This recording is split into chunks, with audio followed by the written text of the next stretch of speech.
Bienvenidos a un nuevo podcast Como lo imagino.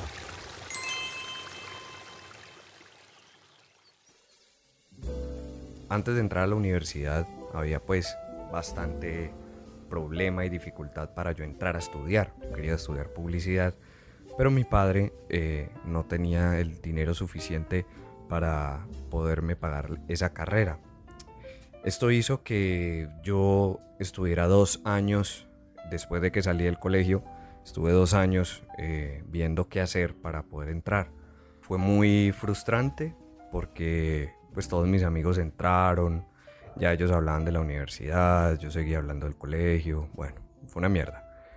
Yo corté y podé árboles en la ciudad de Cali. En Cali habían esos árboles que pasan junto a las líneas de electricidad. Bueno, imagínense a este ser humano de 1,60 de estatura. Sí, 1,60. Mido 1,60. Imagínense entonces a este calvo de 1,60, niño, ¿cierto? Recién salido del colegio, o sea, menudito, porque era bien flaco. No era Dino Cabeza como hoy, pero era más flaco. Imagínense este niño con un machete. Un machete es como un cuchillo gigante. Y tener yo que subirme a la copa de ese árbol repleto de miedo, ¿cierto? Porque no hice el examen de alturas, ni no hice nada de eso. O sea, yo necesitaba dinero y vi una oportunidad de trabajo allí, entonces empecé a hacerlo de esa manera. Subirme a esos árboles y empezar a cortar mal. Entonces las primeras veces que yo clavaba ese machete en esa rama, me temblaba todo el cuerpo. Yo ¡tum! Clavaba, le metía el machetazo y me empezaba a temblar todo el cuerpo como una caricatura, porque el machete temblaba, mi mano temblaba, mi cuerpo temblaba, todo. Y entonces se burlaban de mí los trabajadores, pero con amor me decían: mira, tenés que clavar el machete de esta manera, entonces tiene una técnica. Después la rama cae y cuando cae la rama tengo que después descender del árbol y empezar a picar la rama, o sea, terminarla de partir, de triturar, para que quede fácil a la hora de transportarla. Mis manos son pequeñas, mis manos son relativamente pequeñas, entonces los guantes que me daban para protección me quedaban enormes. El casco que yo me ponía para protección me quedaba gigante. Y los zapatos, yo usaba zapatos pues casuales, creo que eran unos Converse. Y esos zapatos pues obviamente no están diseñados para ese trote. Ellos usaban botas de esa suela gruesa. Entonces muchas veces cortábamos árboles que tenían espinas, o sea, las ramas llenas de espinas. Cuando caían al suelo, yo tenía que descender a picar esas ramas y resulta que entre esos piques yo pisaba las ramas y las espinas perforaban el zapato y eso hacía que me chuzara los pies por debajo. Entonces eso empezó a crearme como infecciones en los pies. Aparte, como los guantes me quedaban grandes, ustedes saben que un guante grande genera ampollas o genera llagas. Esas ampollas o esas llagas nunca terminaban de sanar porque al día siguiente tenía que regresar a repetir el mismo proceso y era de 7 de la mañana a 7 de la noche. Yo llegaba a las 7 de la noche a mi casa con un jean completamente sucio, una camisa casi rota, mis manos súper allagadas y me daban 20,000 pesos el día y yo le entregaba ese dinero a mi mamá tal cual como yo lo recibía. Bueno, debo confesar que yo sacaba de esos 20,000, sacaba para media cajetilla de cigarrillos y el resto se lo daba a mi mamá. Después de que yo le entregaba el dinero a mi mamá, yo llegaba a mi habitación, me ponía a chillar, lloraba del dolor porque me ardían las manos. Yo nunca le mostré a mi mamá mis manos ni mis pies porque no la quería zarar. Tenía que regresar al día siguiente y así sucesivamente. La vida me empezó a cambiar y entonces fui mesero. Y empecé a meserear en varios restaurantes, en varios lugares, mesereando, atendiendo personal. Me di cuenta que la atención al cliente es la cosa más difícil y estresante que pueda haber. Después fui panadero y así sucesivamente. Pasaron esos 2 años en donde estuve divagando. Entré a estudiar. Mi papá logró pagarme el primer semestre, el segundo semestre, el tercer semestre mi papá me dice que ya no tiene más plata. Yo no, estaba decidido a no parar mis estudios y allí fue donde empecé a pagar mi universidad vendiendo postres y vendiendo chupetas. Eran postres de Milo y de 3 leches y eran chupetas pintalabios.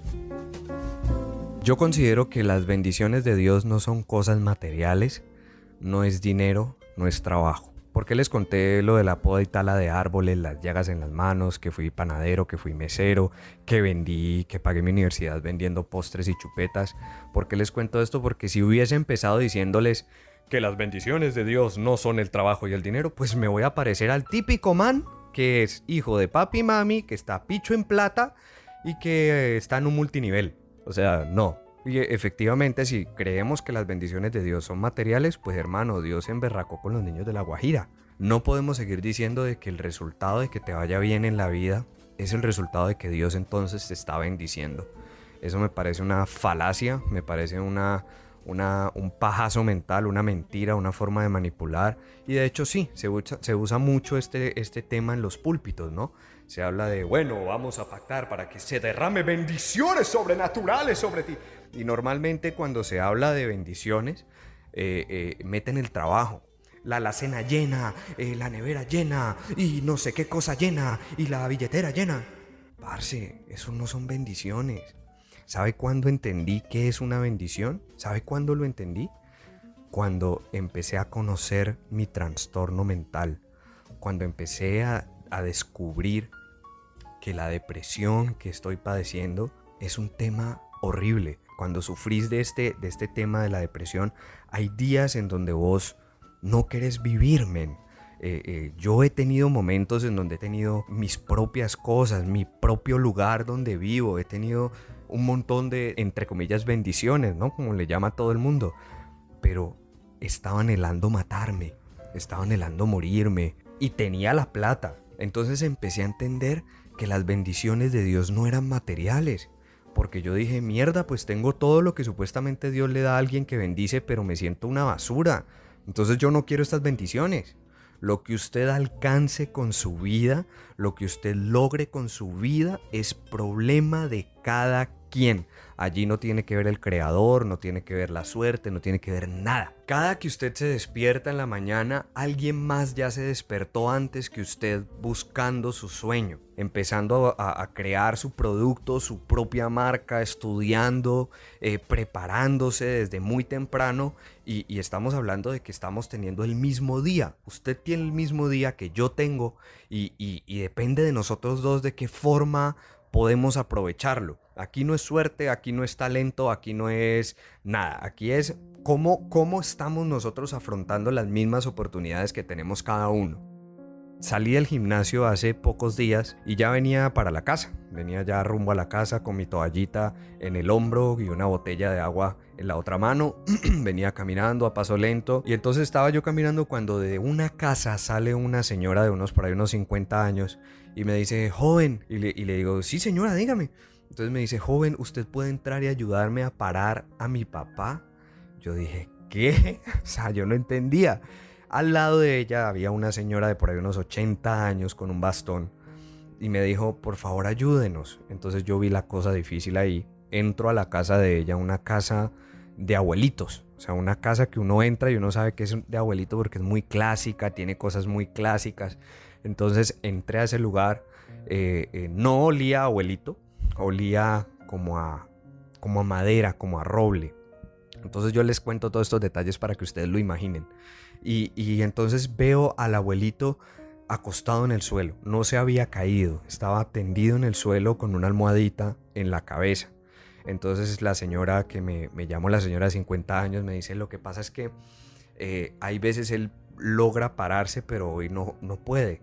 Entonces ella lo tomó de un lado por debajo de la axila. Entre los dos lo alzamos y lo pusimos en un asiento. En ese momento la esposa del abuelito, que es la señora de 80, me mira y con unos ojos llenos de amor me dice, muchas gracias, que Dios le dé mucha salud. Yo, bueno, muchas gracias. Yo les dije, no, con todo gusto, el gimnasio queda aquí al lado.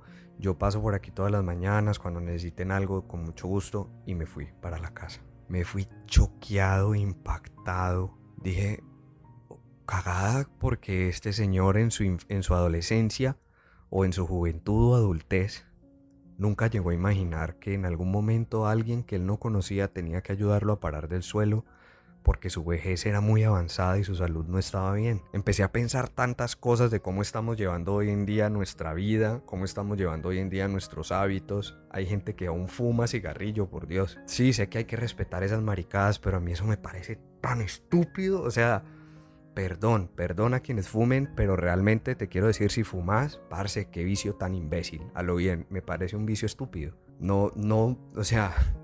Hay un montón de formas que te pueden calmar la ansiedad y de formas menos nocivas. O sea, quienes usan cigarrillo es porque tienen ansiedad. Ahora, para esa señora, bendición no era plata. Que Dios le dé carro, mijo, que Dios le dé beca, que Dios le dé una casa propia, que Dios... Momento, me deseó salud. Y hoy en día nosotros estamos llevando la vida, parce. Hoy en día yo conozco gente que no come. Casual, no, yo no desayuno. A mí me vale verga desayunar, yo no desayuno, ¿no? Por allá me da hambre a las 2 de la tarde. Yo digo, ay, pana. Después de yo ver con mis propios ojos gente con úlceras estalladas, parce, defecando y vomitando sangre, porque no solo no almorzaban, sino que almorzaban estando ocupados. Entonces, si usted es de las personas que almuerza y mientras almuerza atiende una llamada, escribe un correo o hace algo así, la estás cagando. Cuando es momento de almorzar, almorzá. Cuando es momento de desayunar, desayuná. ¿Por qué el desayuno es uno de los alimentos más importantes? Porque tu cuerpo acaba de tener el ayuno más largo que pueda tener durante un día, que es el ayuno de todas las horas que usted durmió. Entonces, después, más adelante, te enfermas y vas a estarle diciendo a Dios, Dios, sáname. Recordá que puedes descargar este podcast y se lo puedes compartir a quien vos creas que esto le pueda hacer mucho bien. También recordá que me puedes escuchar en Google Podcast, en Spreaker y en Spotify, escribiendo en el buscador Como Lo Imagino. También estoy en la mayoría de redes sociales como @Como Lo Imagino. Nos estaremos escuchando en un nuevo podcast.